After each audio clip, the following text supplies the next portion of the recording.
কারবালার যে ঘটনা, এই ঘটনায় হযরত ইমাম হুসাইনের বিপক্ষে সাহাবীরা ছিলেন কিনা, যদি সাহাবীরা থাকেন অর্থাৎ হত্যাকাণ্ডের সাথে যে সাহাবীরা জড়িত ছিলেন ওনাদের ব্যাপারে আমাদের বিবেচনাটা কি হওয়া উচিত?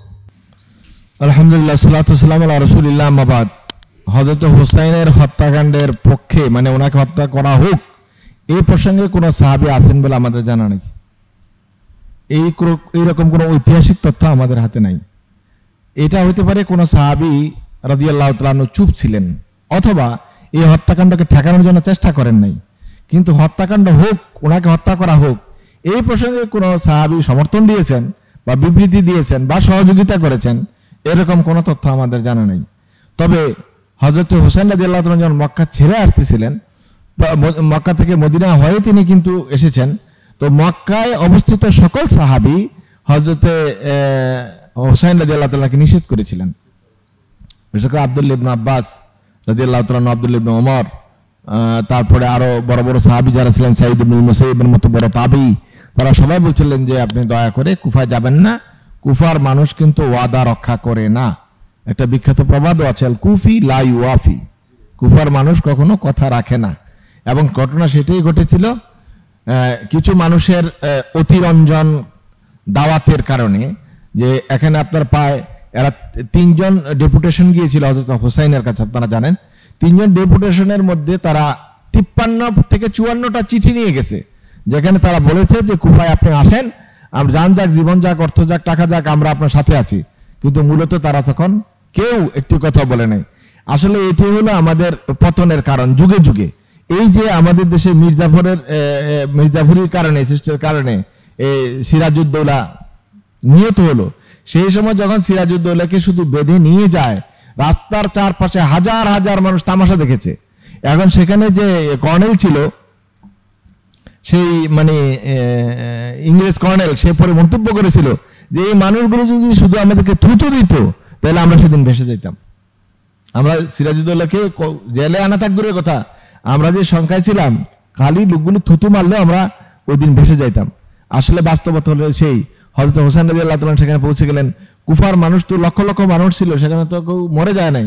যারা দাওয়াত করে নিয়েছিল তারা যদি অন্তত একটু প্রতিবাদ করতো, একটা মিছিল করতো, মিটিং করতো, কোনোটাই তো তারা করে নাই।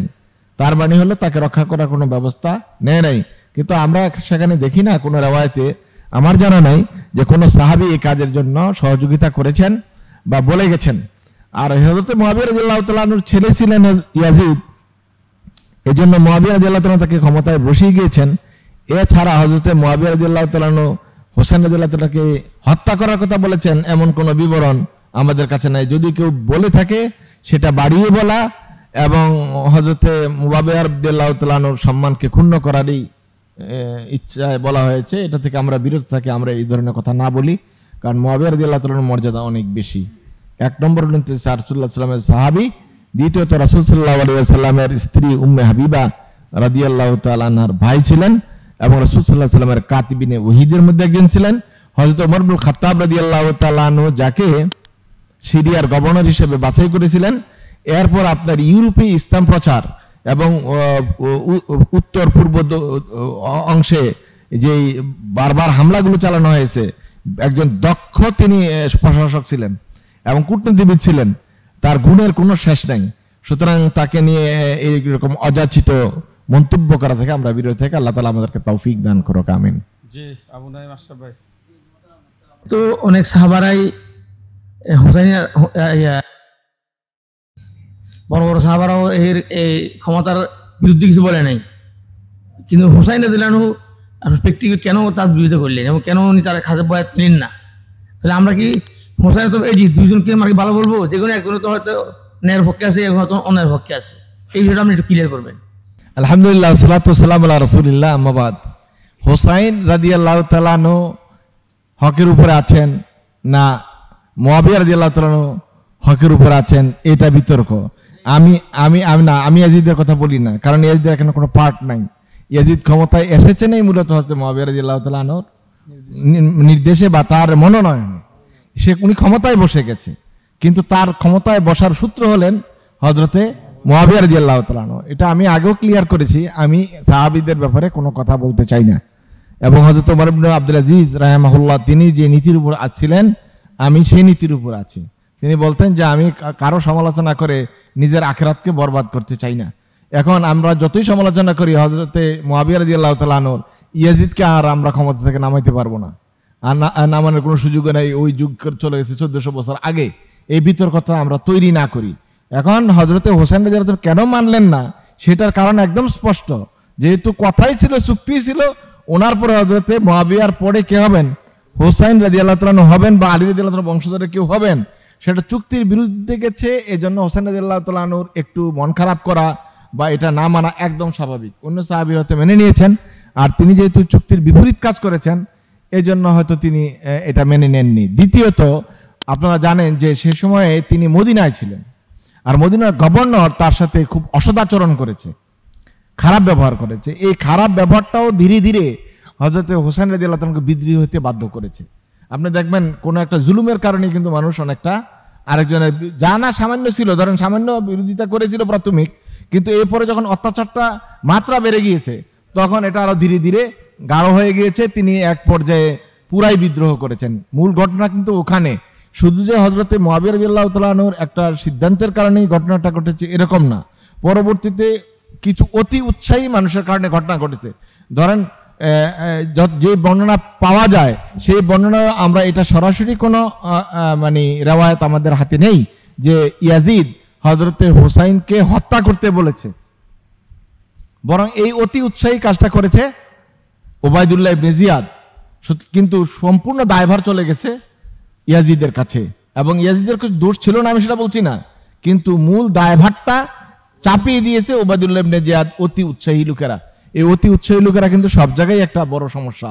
আপনি দল যা বলে না, নেতা যা বলে না, এর চেয়ে আপনি আরো 3 গুণ আগে যে মানে একটা ঘটনা ঘটাই ফেলেন যার দায়ভার পুরা নেতার উপর। ধরেন আজকে যদি একটা কোনো মানে জামাত ইসলামের কোনো কর্মীও কোনো জায়গায় অন্যায় করে, সেটা তো আমিরে জামাতের উপরে যে কোনোভাবেই পড়ে যাবে, অথচ দেখা যাবে যে ওই কর্মী এরকম কর্মী জীবনে কোনোদিন এয়ানতও দেয় নাই, কোনো মানে বৈঠকও আসে নাই, কিছুই করে নাই, কিন্তু ঘটনার পর কিন্তু সে বড় লিডার হয়ে গেছে।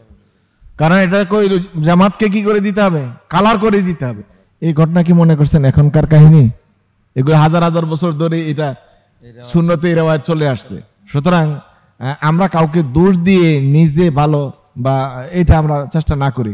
বিশেষত সাহাবায়ে কেরাম, ইয়াজিদ আমরা যাই বলি তাবি মর্যাদার ছিলেন।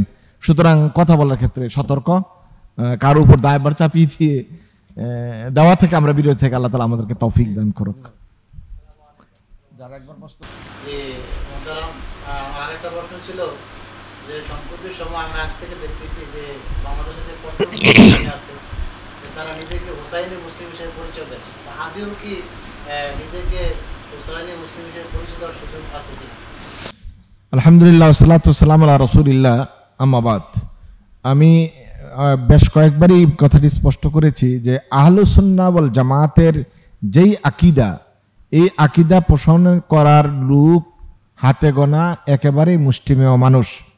এই দেশে যারা সুন্নি হিসেবে পরিচয় দেয় মূলত এরা বেদাতি, এরা সুন্নি নয়, এদের মূল কথা হলো বেদাতি।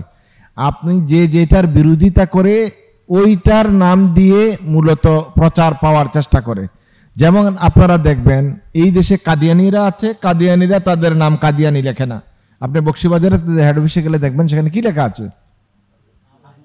আহমদিয়া মুসলিম জামাত লিখেছে। তো আহমদিয়া জামাত লিখলো না কেন?